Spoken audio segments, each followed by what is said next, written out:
The cold winter wind echoed through the empty streets of New York, carrying the scent of damp roads and fading hope. In a small, warm diner hidden among towering buildings, Daniel was wiping down the counter, exhaustion weighing heavy on his shoulders.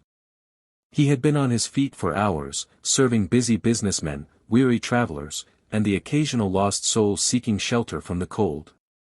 Just as he was about to take a moment's rest, the door creaked open, and a gust of icy air rushed in. A frail girl, no older than 12, hesitantly stepped inside. Her clothes were tattered, her cheeks flushed red from the cold, and her large brown eyes darted around nervously, as if expecting someone to throw her out. Daniel recognized that look. Hunger. Despair. Fear. He glanced at his manager, Tony, who stood near the register, scowling with disapproval. "This isn't a shelter for beggars, Daniel. Get her out of here." Tony barked. But Daniel ignored him and gestured for the girl to sit at a booth in the back, where fewer people would notice her. He went into the kitchen and returned a few moments later with a steaming bowl of chicken soup and a thick slice of bread. The girl's hands trembled as she picked up the spoon, as if she had forgotten what warmth felt like. "What's your name?" Daniel asked gently. "Sophia," she whispered before taking a cautious sip of the soup, her eyes closing in relief. Daniel asked softly, "Why are you alone?" Sophia fell silent for a moment, then spoke in a quiet voice, "My mother passed away. My dad and I were very sad, but then he got married again. I didn't like it. I was angry and left home." Tears welled up in her eyes. Tony let out an irritated sigh and threatened, "If I see her here again, you can forget about your job." Daniel nodded silently, but in his heart, he had already made a decision. Days passed, then weeks. Sophia didn't return, and Daniel began to worry. He would glance into the streets on his way home, hoping to catch sight of her, but she was nowhere to be found. Then, on a particularly slow evening, the diner's bell rang, and Daniel looked up. A well-dressed man in an expensive suit walked in. His eyes scanned the room before settling on Daniel. He approached the counter and placed a thick envelope in front of him. "You're Daniel, right?" Daniel hesitated. "Yes. How can I help you?" The man smiled warmly.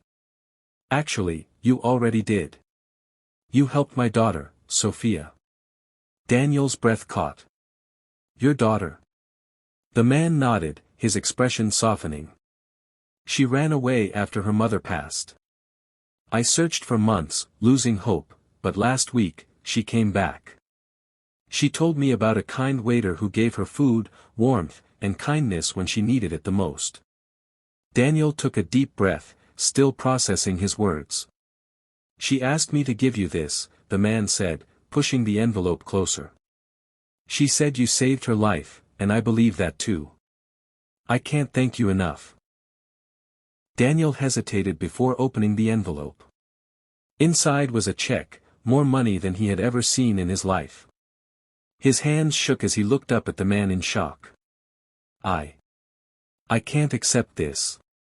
"You can," the man interrupted gently. "Use it however you want. Start something new. Help more people, like you helped Sophia."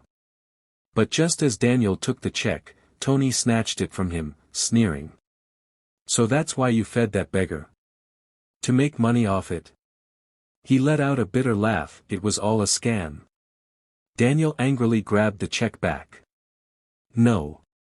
It was kindness, something you'll never understand." He tore off his apron and threw it at Tony.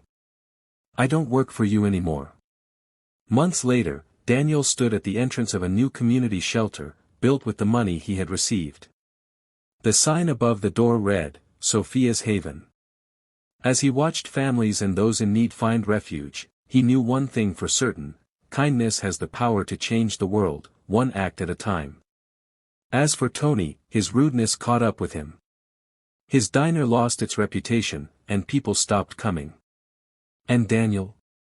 He continued to spread hope every day, knowing that a single act of compassion could change not just one life, but many.